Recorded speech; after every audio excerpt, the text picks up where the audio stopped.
say that it feels right.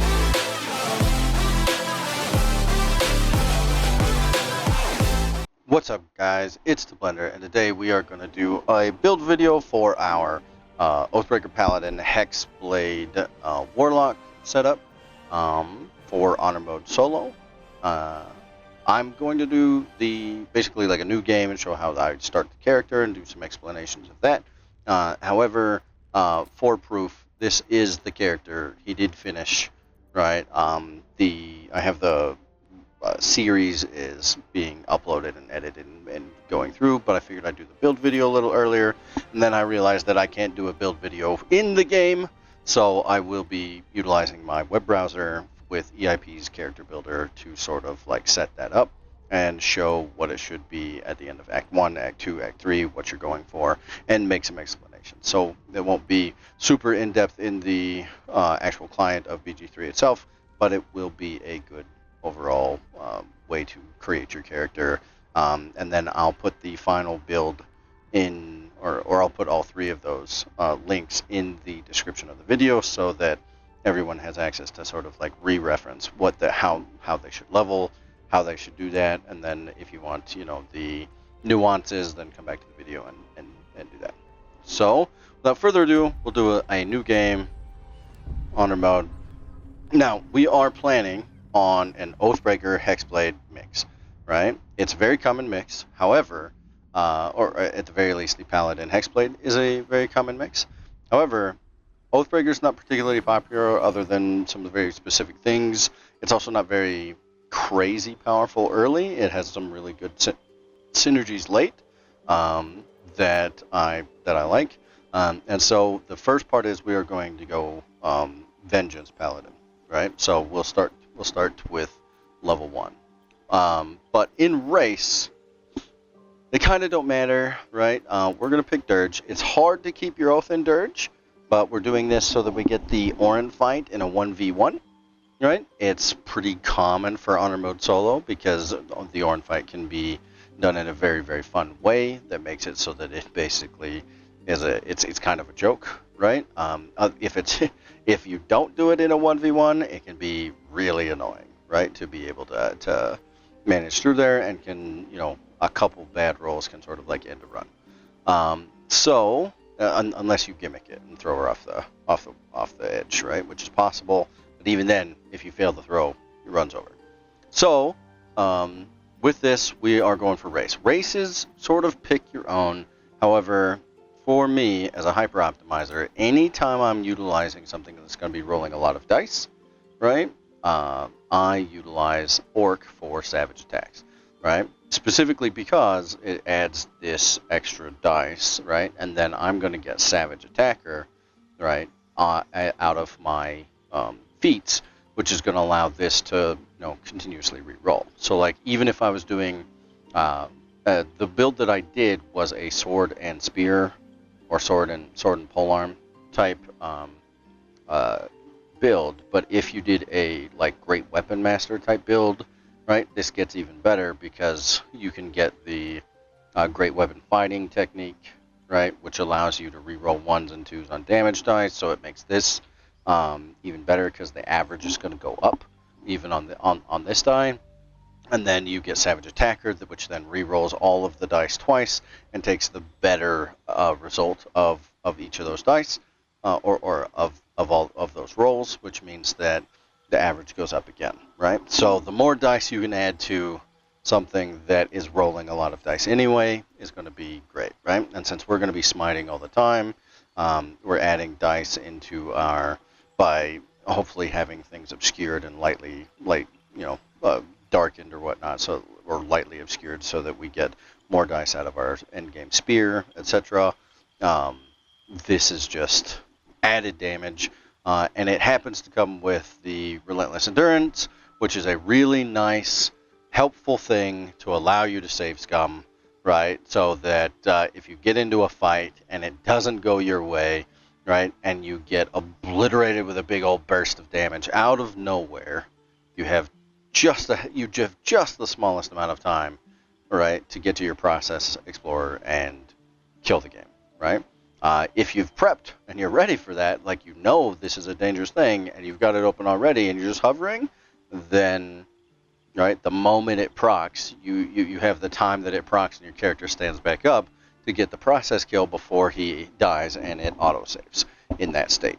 So this is super good. If you went something like half elf, right, you don't get the relentless endurance, right, you could get insta-gibbed by something. We're going to do our best not to be able to be insta-gibbed, but in the event that that did happen, you wouldn't have that extra bit that might save you and allow you to get out unscathed and do a reset. But yeah, so half orc is the way to go, at least if you ask me, right? And then we're going to use warlock and paladin, and we start paladin. The reason for this is because warlock's saves, right, are very similar. You get charisma and what else do you get? This is from proficiency here, right? Yeah. So you get charisma and wisdom. Now this isn't terrible, right? But if we did that, I don't think you get heavy armor when you get the paladin, right? So you'd end up being locked into medium armor, which if you start paladin, you get the heavy armor. Some classes get it, their armor proficiencies when you grab them. Some don't. Paladin's a little more sturdy, right? It comes with more stuff, right? Or scenario functions, right? And then, of course, like I said, we're going to go Vengeance, not for either of these, but more specifically because we get Vow of Enmity at level 3, which we can abuse. And then stat points are sort of anti-normal Paladin, because we will be utilizing the Hexblade very early. We get it at level 2, right? So that sort of affects how we're going to create these stats. So we go ahead and get 15 here. I don't think you can ever not have at least 14 here, but I would say you want 16, right? And we're going to get the +2 here. Now, if you are okay with lots of respecs and respecking every time you need to, then get 16 here, get 14 here, and now you have a couple you can choose, right? Wisdom's really good, right, for survival checks and finding buried treasures and stuff like that. Most buried treasures you don't have the problem, but some like the haste potions down by Asterion, where you have to perceive or you have to survival check and get the rock to move it, right? And then you can access those 2 potions, and if you fail that check, you don't get to move the rock, right? Those can be kind of annoying, so that's good. And then I would always get some strength if I was doing that, right? But since I'm not going to set it up this way, right? I would do 17 here, mainly because I try not to respec, and I don't think I respect the character at all. I do respect some hirelings for some vendor shenanigans, but I don't respect the character all through the actual run itself. Now, wisdom, like I said, there's an argument for this. There is an argument for putting these points in strength going here, right? -10, -1 wisdom, it sort of hurts. There are for any like insight stuff in speech conversations, any like buried treasure, but outside of some very, very specific like buried treasure or insight checks that you want to pass,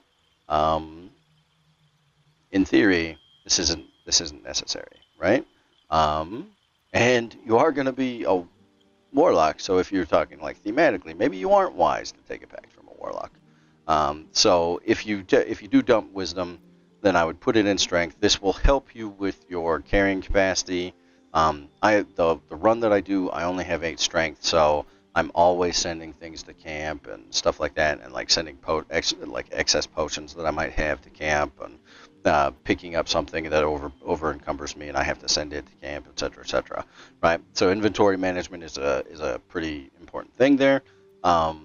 So if you don't want to mess around with your inventory a lot, do 10 strength here. You end up getting the vigor potion right from Act 2, which gives you another 2. That'll put you at 12. That'll give you a pretty solid amount of carrying capacity to be able to carry everything that you need, right? I was able to do it with 8 strength. You can definitely do it with 10. And if you have 10 right out of the gate, you're better off than I am. So I'd probably, if I did it again, I'd probably set it up this way, since I'm going to reload if I miss any super important insight saves. If you're not into reloading, then I don't think you ever want to drop this wisdom. The other part of wisdom is that it will be important for some saves later on. By the time we're sort of like in saves that are super important, like hold person and whatnot, we should have Aura of Courage to sort of like get us through those. Or we have the Restrained Ring to make that not possible. So we have some ways to mitigate this. So this is important. I would keep it if I'm never respecking ever. I'd stay at Wisdom. If I am okay with respecking, or I'm okay with reloading for those perception checks, etc., insight checks, and survival pieces, right? Then I would take the 10 strength for the ease of use of the character. And that will be the starting section for these guys. I don't change anything here. I'm okay with persuasion, and I'm okay with athletics, right? Athletics is good when we have strength. We won't always have strength, so this will eventually fall off, but we don't have a better option. You could put it in insight if you do respec to a point where you're like, I'm no longer utilizing, giant potions or strength potions in any way. I can take this point out and put it in insight, right? And that would be the most effective or useful starter function we get out of the dirge. But we get intimidation from a background, which we also, I believe, get from orc, right? Or from being an orc. Yeah, these two are from background. This one's from class. This one's from class. And I believe we also get intimidation from orc. So there's a little doubling up, but no, nothing crazy here. And that would be level 1. Now we'll go to the EIP character builder for the rest of Act 1. All right, and here we are in the web browser. So, with our starting stats done, right? 15, 14, 10, 15. Got our +2 here and our +1 here. Now, I'll explain when we get to Act 3 that there are some adjustments, right? There are some adjustments to how you would do this. So if you're curious about optimization of your initial stats, you're not going to be doing any respecking, and you don't want to have like unevens, or you want to like optimize that out differently, push to the Act 3 stuff, because I'll be talking about some adjustments with how you would have to do your initial stats if you were going to do some things like that. So let's get into Act 1 for now. Right? Classes, we take our first one in Paladin, which we already talked about. Athletics, Persuasion is what's already sort of default on there, and that's what we take. Oath of Vengeance, no recap, basically. Hexblade is our Warlock's option, which is basically a no-brainer for us. It's one of the best one-level dips. We are going to take more than one level. However, the Hexblade gives us the Hexblade's Curse, which, since this alone is worth it because it applies anytime we attack with our Hexblade weapon. We won't use it a lot during Act 1. It does get us through like the first 3 levels, but once we get access to Hill Giant potions, we're not using our Binded Hex weapon. So this is a little bit more scarce in when we use it, because we have to manually put it and use our bonus action to that, when our bonus action is pretty taxed. However, the ability to let this happen in Act 2 is great, and then it also allows us to sort of like switch whenever we want. It also allows us to do some vendor shenanigans and basically steal unlimited amounts of gold. So this is one of the things. If you don't want to do that, then take Paladin here, right? And just go straight Paladin. You'll be stronger at level 5. You'll be stronger at level 6 because you'll get the Aura of Courage, right? If you don't want to do vendor shenanigans and you're going to, do something else, or you have a rogue in the party, right, that's going to steal stuff off of vendors and stuff like that, if you're still going to be able to get all the gear that you want without having to like gimmick this the vendors, and you can lean on a party or a group to sort of like carry you not having strength and being forced into strength weapons before you get access to strength potions, then straight paladin. And if I was doing this at sort of like a D&D table, I'd probably do straight paladin, just because thematically it would work. He'd sort of lean into dex weapons for a long time, and then eventually he'd be able to, sell his soul to basically be able to have the strength he needed to wield these, larger weapons, or pole arms, etc., right?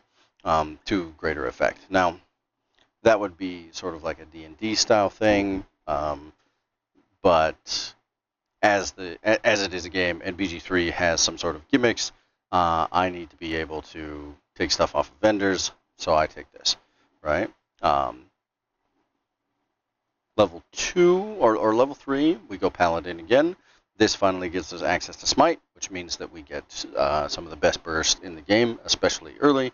And then I take the defense fighting style. You do have options here. You can take dueling. It will give you extra damage, even if you are holding a shield. Because it says no weapon in the other, but it doesn't say and no shield. So this does help even if you have a shield.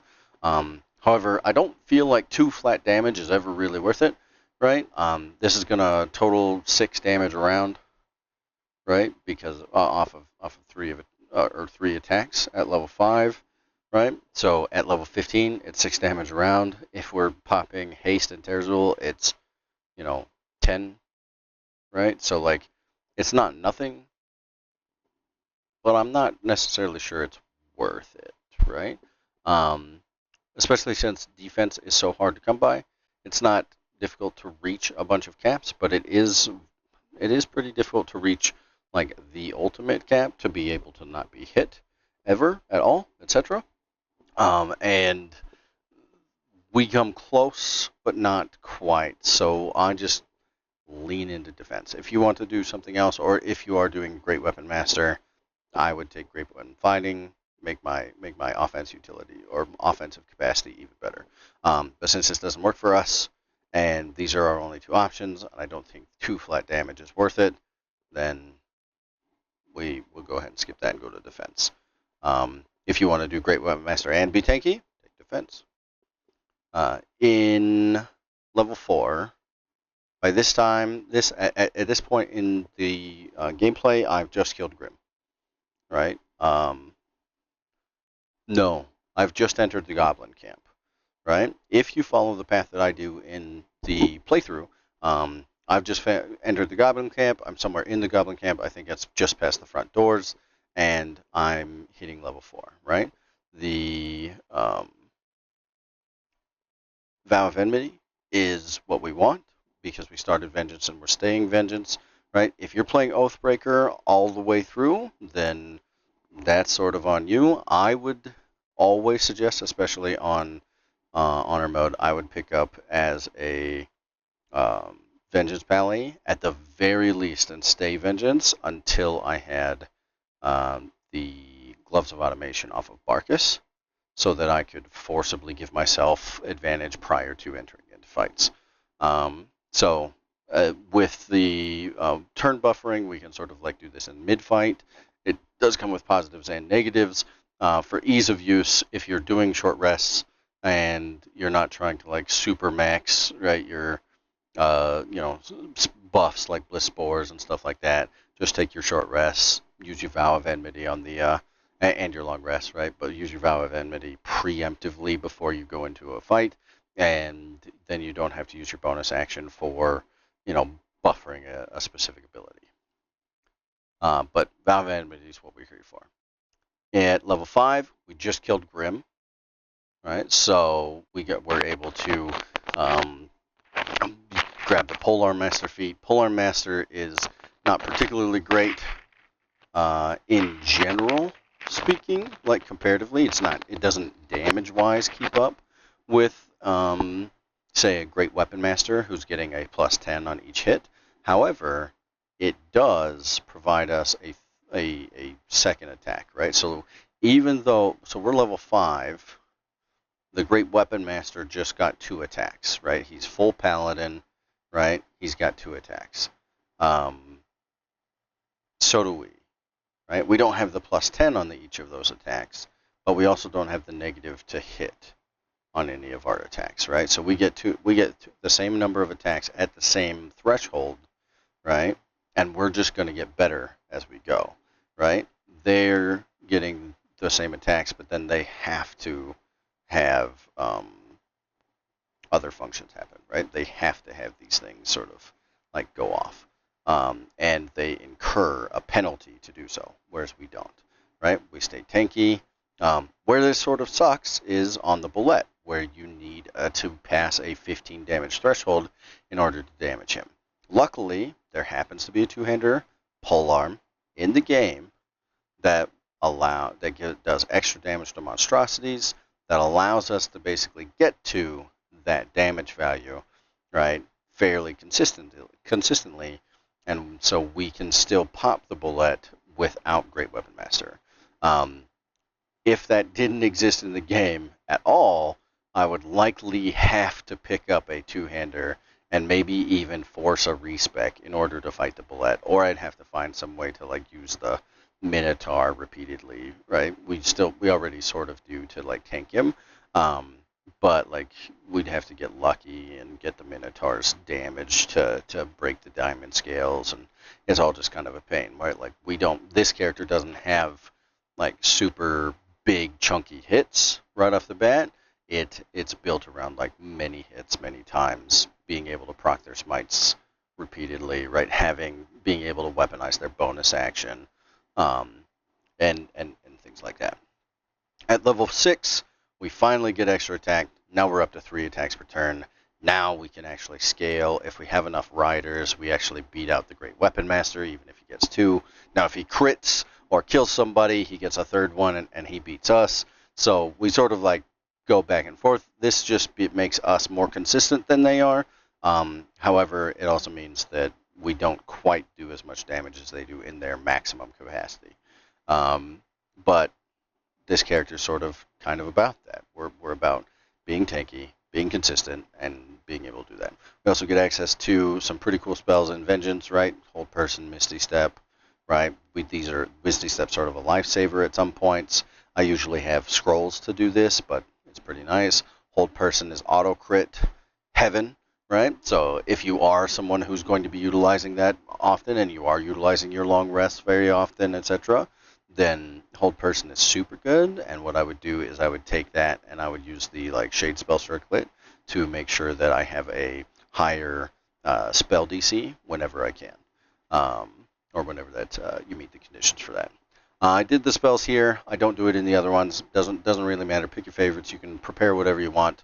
Ones I would suggest, Shield of Faith. It's basically the only thing I concentrate on throughout the entire game, right? Everyone, I think in the last fight in the against the Netherbrain and stuff like that, we utilize what is it, haste, right? We use haste for our concentration, and we use Terrazul on top of it. So that's one of the things. 8 is good, but it's really, really low at 2nd level. It's 5 points. It's worth it. I would turn buffer this because it's kind of not a lot, right? It's 5, right?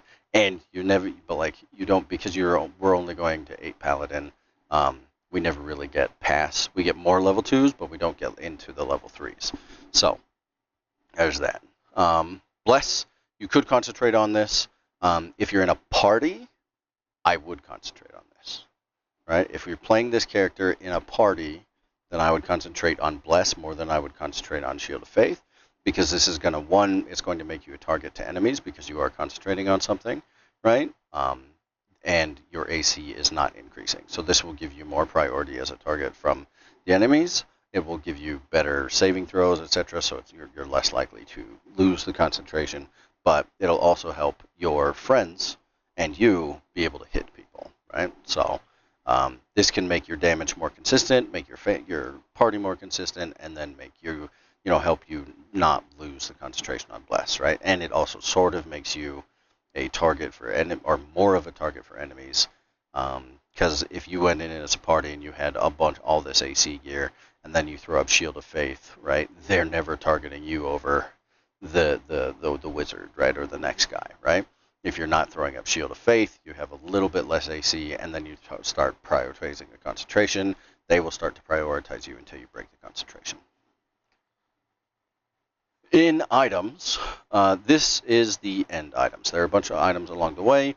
So, for example, when you first get to the Grove, you want the Gloves of Power.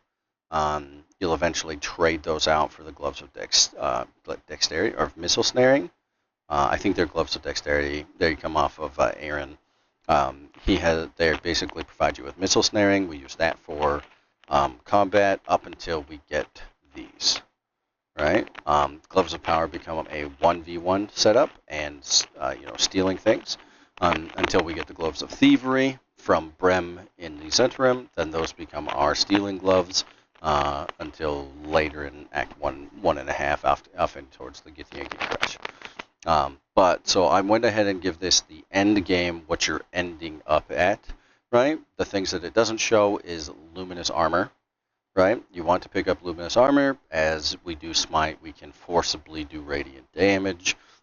We can eventually, in Act 2, get more consistent ways to provide ourselves with Radiant damage, and so Luminous Armor can really do work, right? And then if you do use Luminous Armor, make sure that you remain with an Adamantine Shield or with the Grimskull Helm for anti-crit, right? The Grimskull Helm, you can sort of change. This is probably a Haste Helm early, right? This is sort of later when you get Act 5. We do that fairly early, but at least like during the fights getting to here, you're probably working on a Haste Helm. I'd probably prioritize the momentum for getting in and out of fights that you may need to reset. So that's sort of like where you're at there. There aren't a whole lot of good helms. If you are going to be doing some casting of the Hold Person and stuff like that, like I said before, then you're going to want the Shade Spell Circlet. So I would pick that up off of there. Broodmother's Revenge is the one that I use for basically all of it. Or once you get this necklace, you just wear it and go. Caustic Band comes off of Dareth down in the Myconid colony, and it's pretty much, I think it's just average damage. It's fantastic. I think you can you eventually can replace it with a couple other things. It gets replaced in Act 2 for sure. Acid damage isn't applicable to all enemies, so it has some fights where you might pull it out. It's commonly being replaced in my runs with like Whispering Promise for the Bless and other maybe Crusher's Ring for the movement speed, different effects. So it's good, but it's not like absolutely necessary to make or break the build, right? Since we are concentrating on Shield of Faith, it's possible you might want to change this to a Strange Conduit Ring, as that would give you another rider that other things would be able to like take a hitch along with. Boots of Stormy Clamor. These are probably the best boots in Act 1, especially for our setup. And once we get the Morning Frost built, we go absolutely nuts with these things, right? They do crazy good.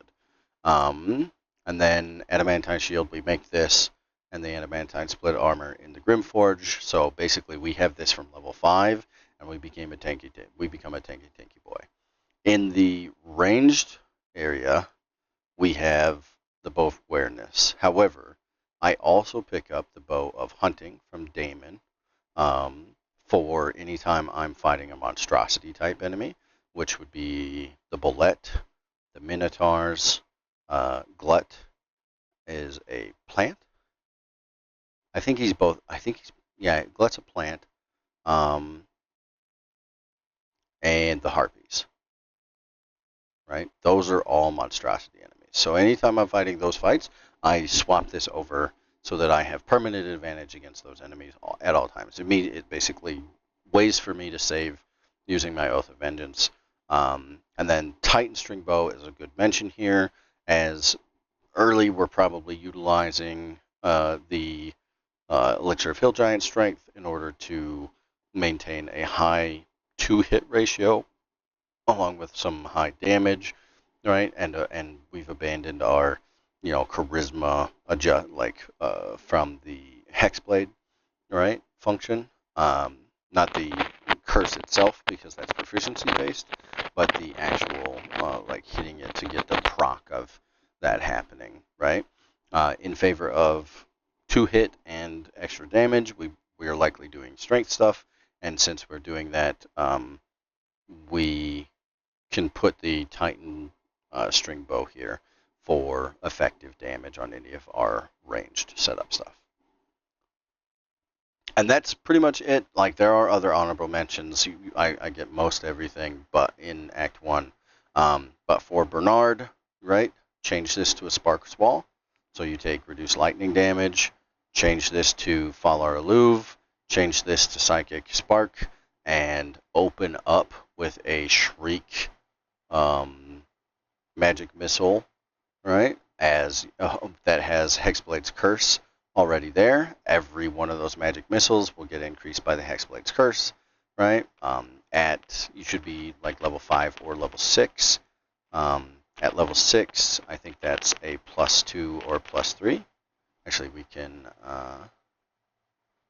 what is our proficiency? +4 here, +8 here. I forget where I forget on this website where you can find proficiency, but I think our proficiency at level 6 is +5, right? 3, 1, yeah, whatever. Or our proficiency is not +5, it's +2, or maybe +3.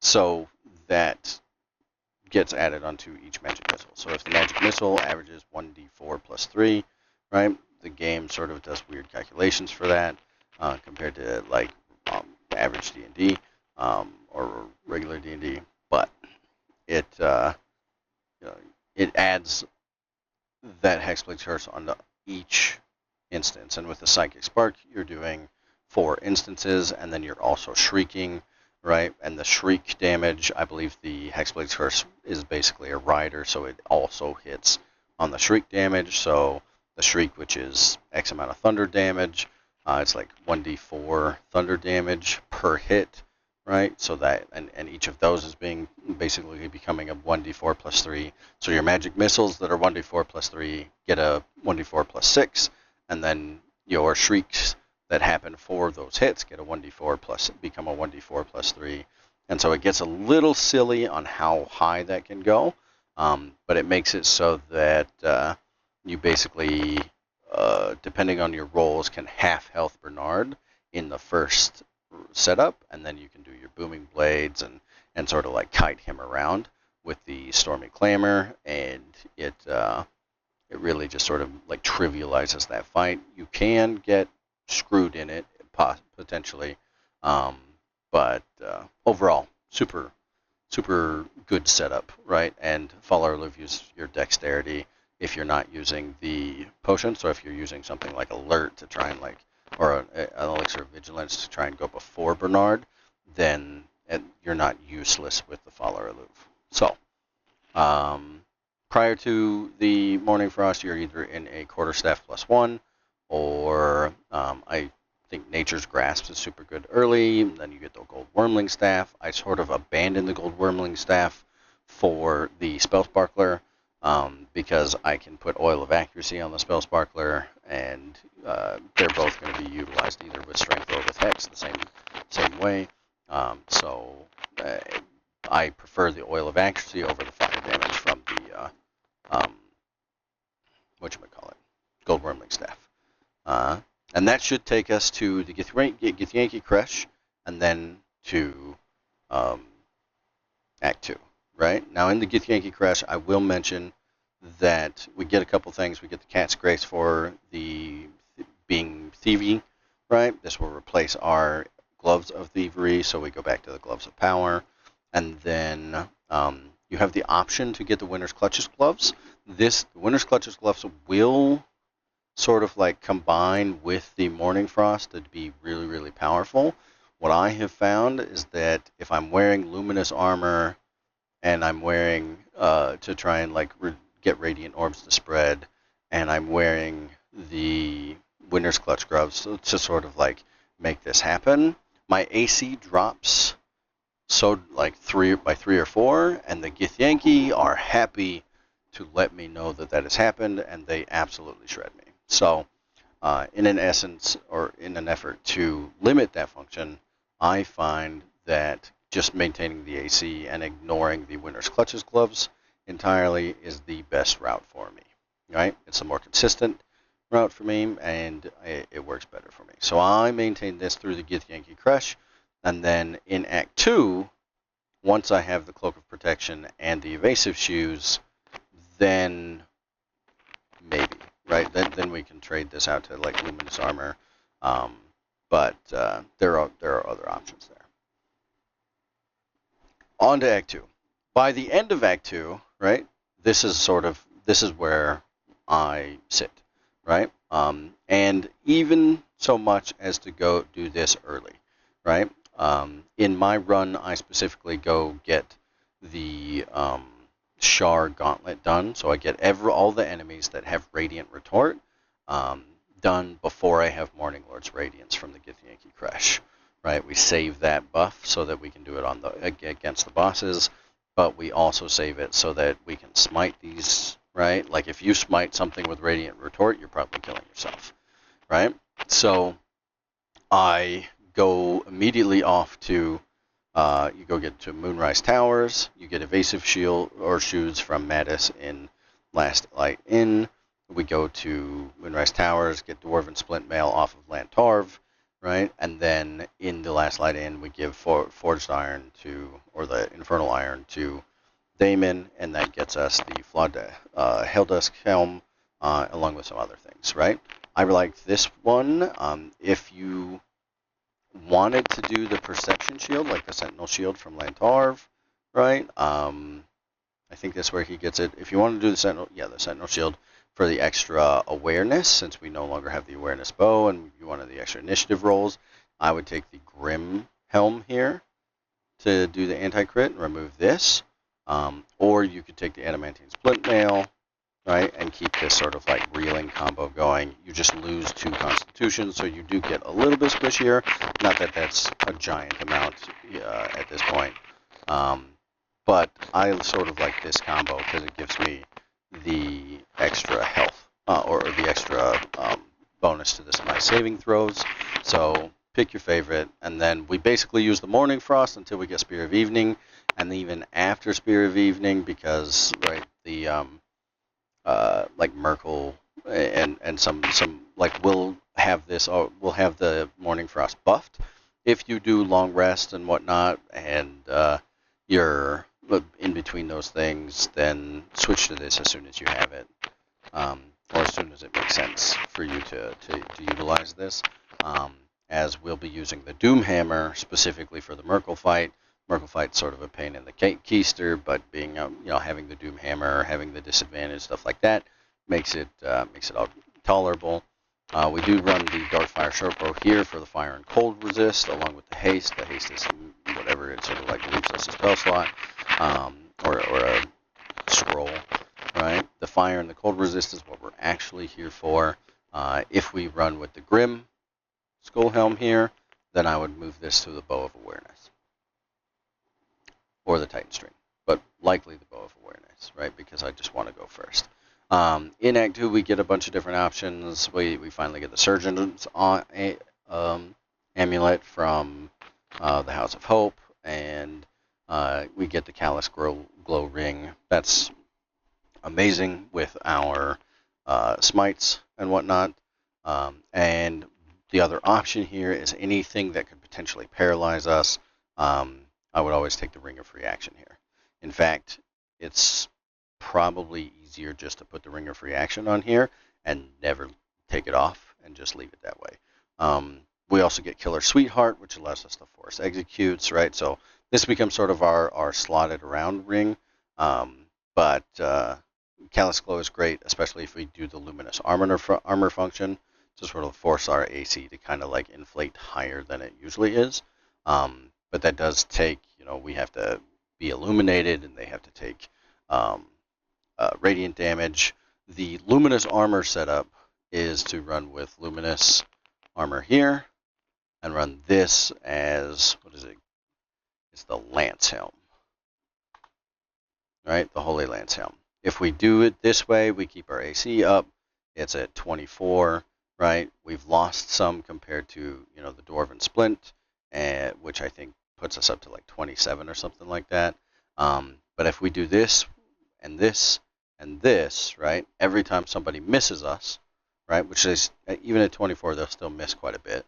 They're going to have to make this save. If they miss this save, they take radiant damage. If they take radiant damage, they take additional radiant damage, so that'll at least do extra damage.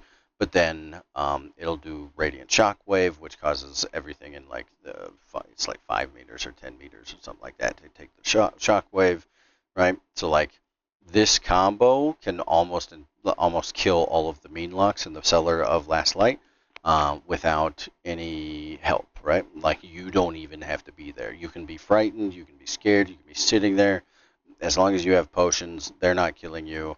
They're doing everything at disadvantage, and they all group up around you, which causes them to basically go to 0, right? Like they put a -10 to all of their attack rolls, right? You can't be crit, and they can't hit a 34, right? So you sort of like become invincible. You would stand there and wait for the radiant damage to just kill them off, and you can use this combo as soon as you have the Callous Clothing for everybody. So watch the guide on how I get there. I use knock, right? I don't have the way to really hit 30 lock picking or a lock pick a level 30 roll for that door. So we go and get the only guaranteed knock spell that I know of in the game to unlock that specific door. And that'll be Act 2. Merkle, like I said, we do Doomhammer. So change those things up for as necessary. In 3, I have 2 setups. Act 3, 2 setups, right? Now, we can leave, I'll talk about this. I think I forgot to do this, right? We go full Paladin all the way to 8, and then we get the Charisma, right? If I already talked about that, then so be it. But you should be level 10, I think, by the time you leave Act 2, right? If you are, this is a Warlock level, right? So, and we get Devil Sight and stuff like that. So we start to get some of the fun meta stuff. And we'll go over that over here, right, and show you the rest of the build. But yeah, so like if you make it to level 10, right, just know that this level's not on here because this is sort of the average, right? If you follow my walkthrough that I do, I think you leave at 10. In Act 3, the first thing you should do is go hit up all the vendors. We want to go get the vendor over by Sorcerer Sundries to get Deadshot. We want to go, we can literally manually, we don't have to read the thing. We can forcibly put ourselves into Answers Room, right? Solve all the riddles. We know the patterns for the Remove Curse and all that.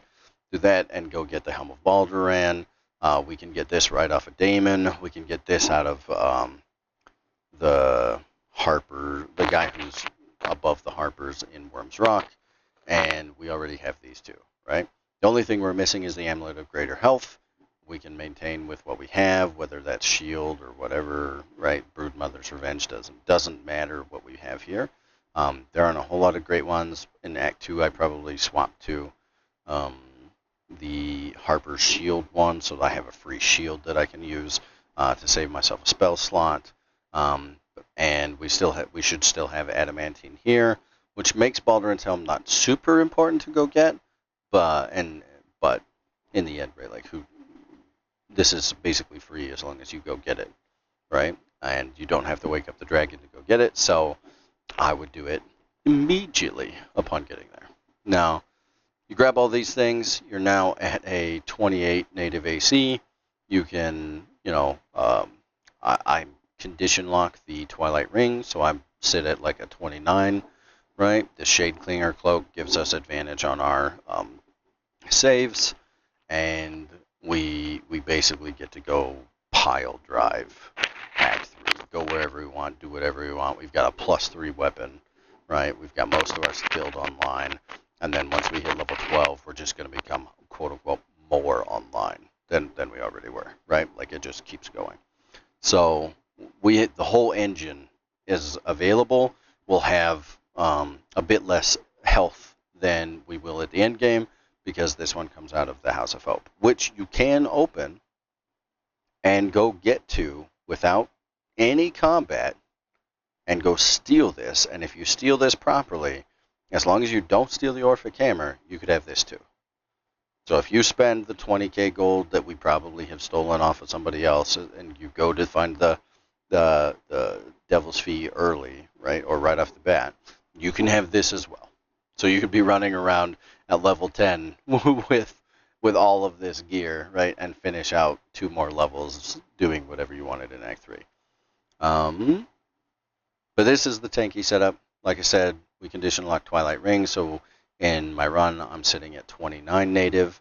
You could change this to Cloak of Protection. That would get me, to 30 native. In this case, 29 here. However, being at 29 to 30 is good.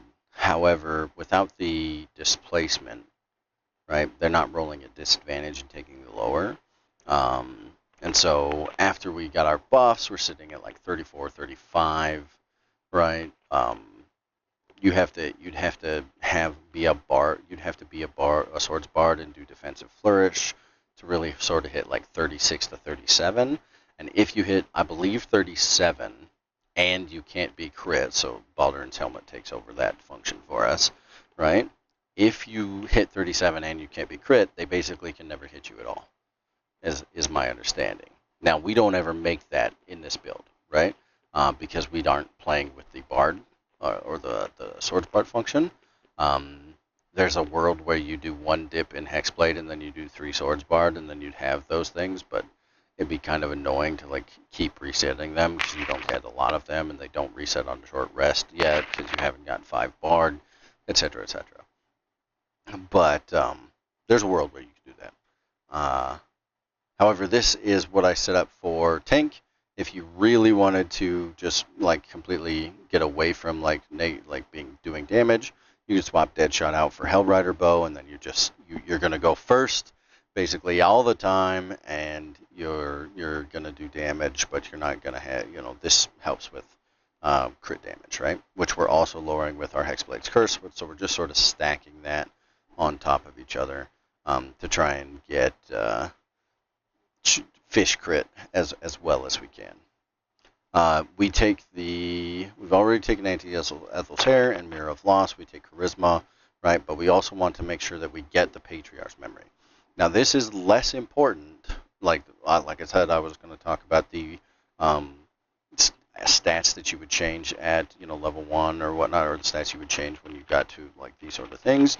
As you can see, with double Charisma, Anti-Ethel's Hair, and Patriarch's Memory, we get to 23. That's not ideal, right?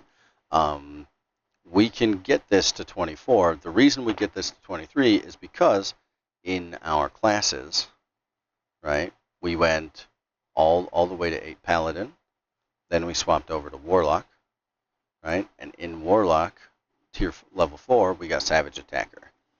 If you swap this to an ASI, right, you could get 1 in Charisma, right, because you have 1 space there, and you now are at 24. This gives you a +7 to your attack rolls and damage, and then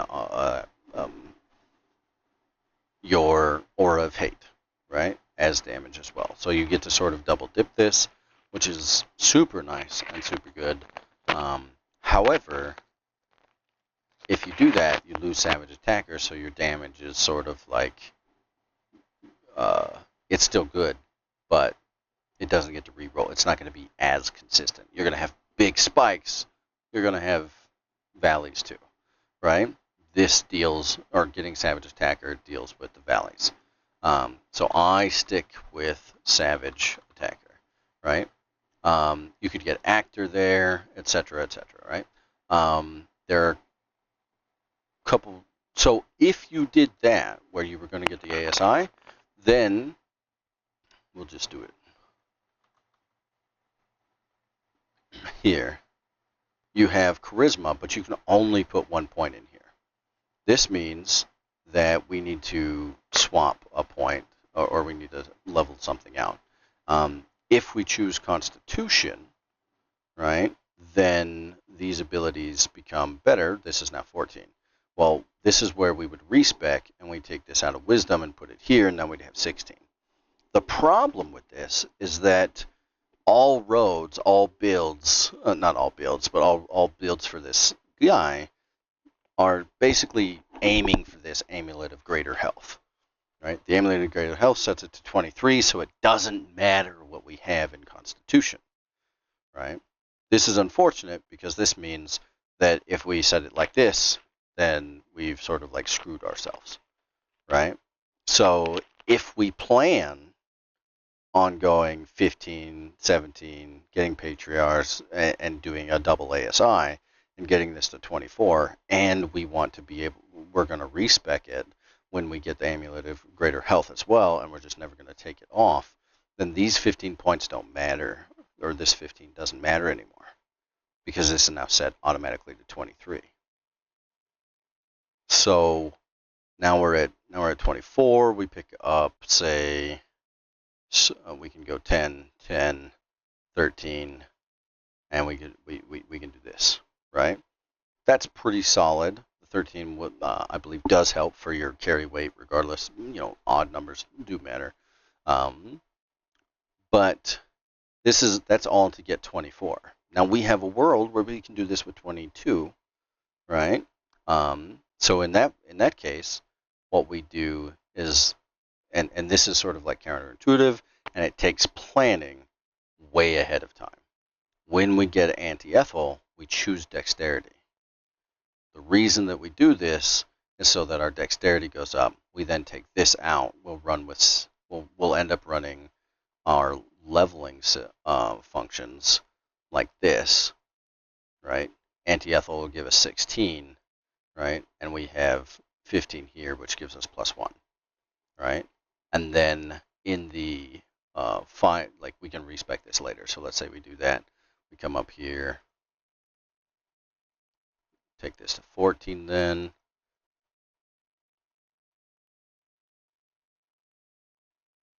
Right, we have the +13, so 13, so this ends up at 14 strength, we got 16 strength, we got 20, or 16 dex for initiative, 23 con because of the neck, we've got evens on our wisdom and int rolls, right, and then charisma's at 23. But the reason it's at 23 is because we haven't fixed that ability that we got at level 12. So if we move this to Savage Attacker,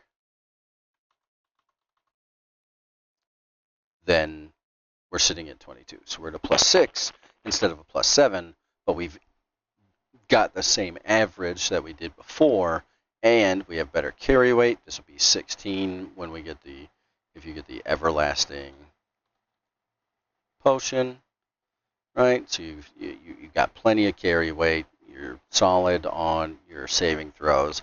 This +6 is being applied to all of your saving throws, and this is what your +6 for your weapons, because you're using your hexbound weapon now, and you've got Aura of Hate, which is giving you +6 to damage there, right? And this is sort of like what you would do if you were going to get 2 feats, right? If you're going to get, like, this is how I would have built him earlier as well.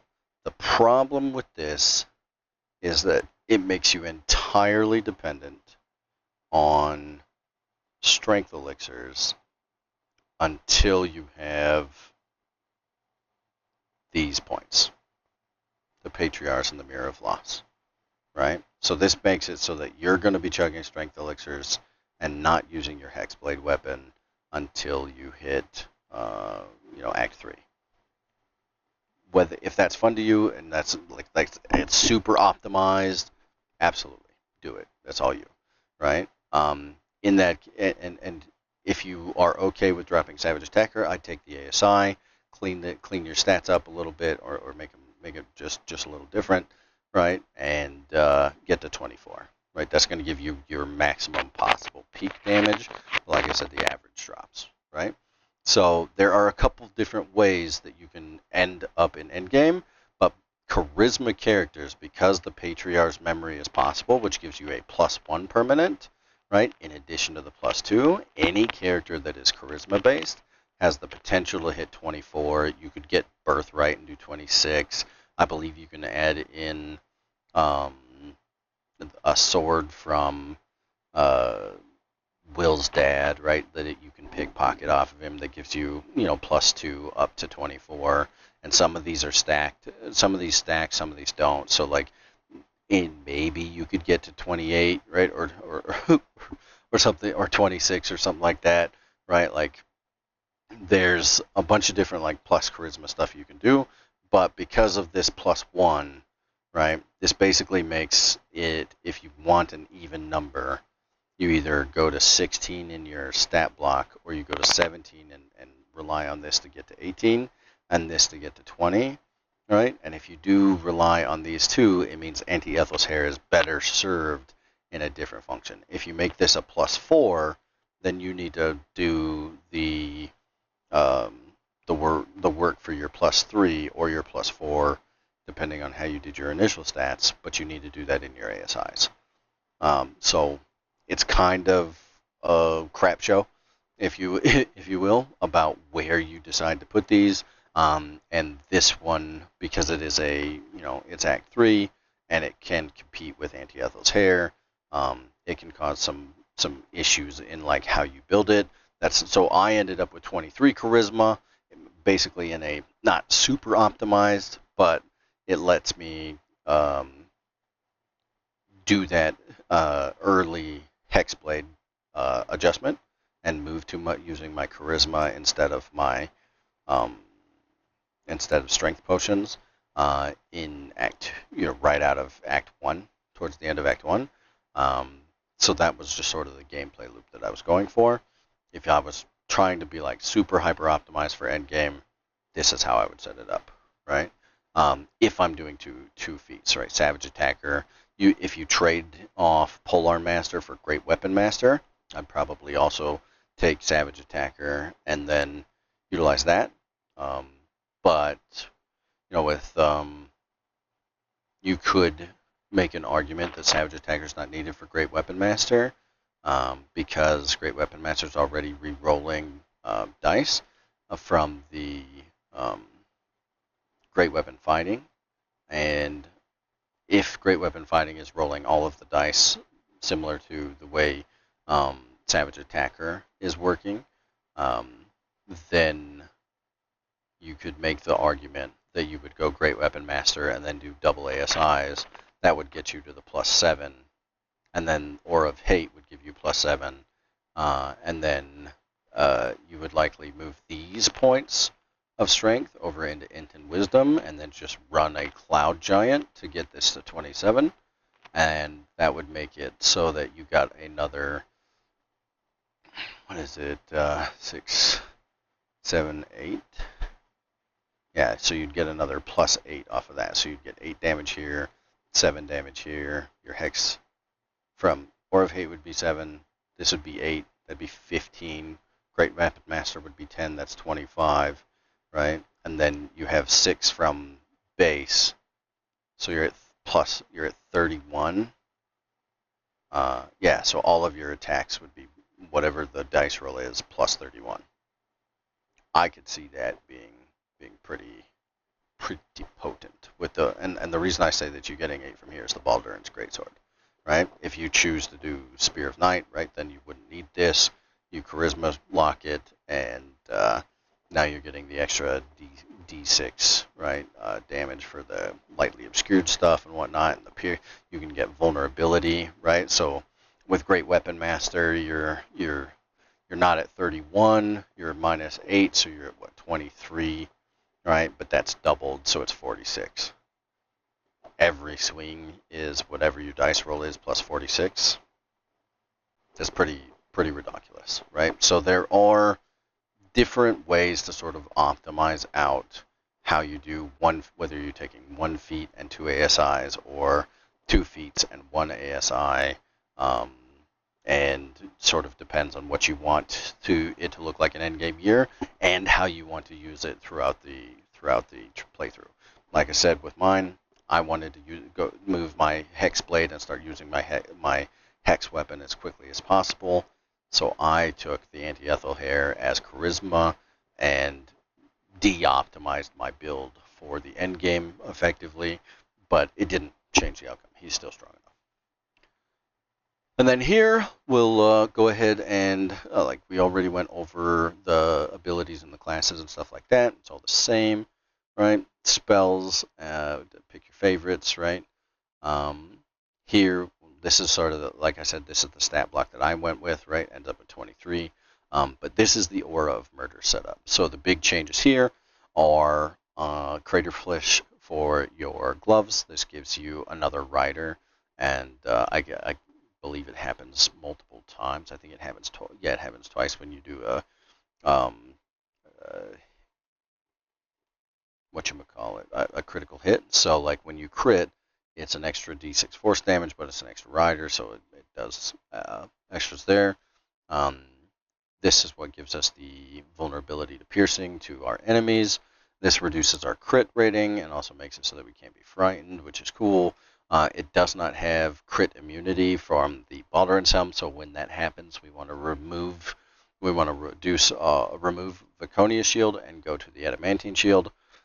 If you don't, you have the potential for something to roll a 20 and absolutely obliterate your health bar. In the Raphael fight, I don't do this, and I took 2 crits on opportunity strikes when I was trying to leave, and it kind of made my butthole pucker. But evasive shoes, pick your favorite. If you want the AC, I prefer the AC because I'm trying to stay as tanky as possible, so I take evasive shoes. You could put the Hell Dusk here if you're worried about being, moved around or something like that. It would tank your AC by 1, but at this point you're making AC compromises here, and here. Why not at that point? I like to keep the displacement cloak so they have disadvantage to sort of help our AC out. But you could use the Shade Slayer cloak here for another crit reducer. And I believe you can condition lock the Shade Slayer cloak, though I haven't tried and I didn't do it in my runs. And then I would just set this up, keep this as my anti-crit, this is my weapon, this is another negative to the crit value, right? And then we have force crit function. Obviously, if something can hold person you, swap this to the free action ring. And then the subjugation amulet here, which forces a paralyze. If we do crit something, with all these crits, you should be able to naturally crit, or crit reducers, you should be able to naturally crit. When you crit, you're going to crit like a monster. You're going to have double damage on dice, and then you're going to have vulnerability.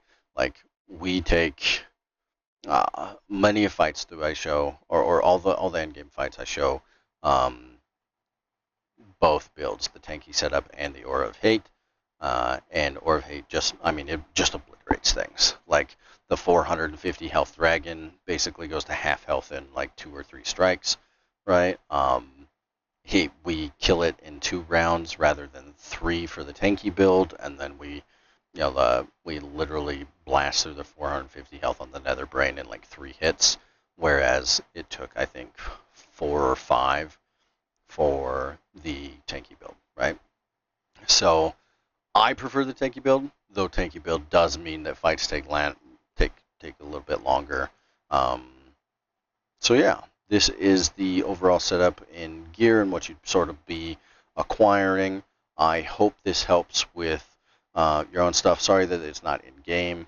And if you want to see real gameplay examples of this setup or the tanky setup, right, or any of these setups being utilized as I go through the game, it's all on the channel, its own playthrough. So hope this helps. Hope you enjoyed, and I'll catch you in the next one.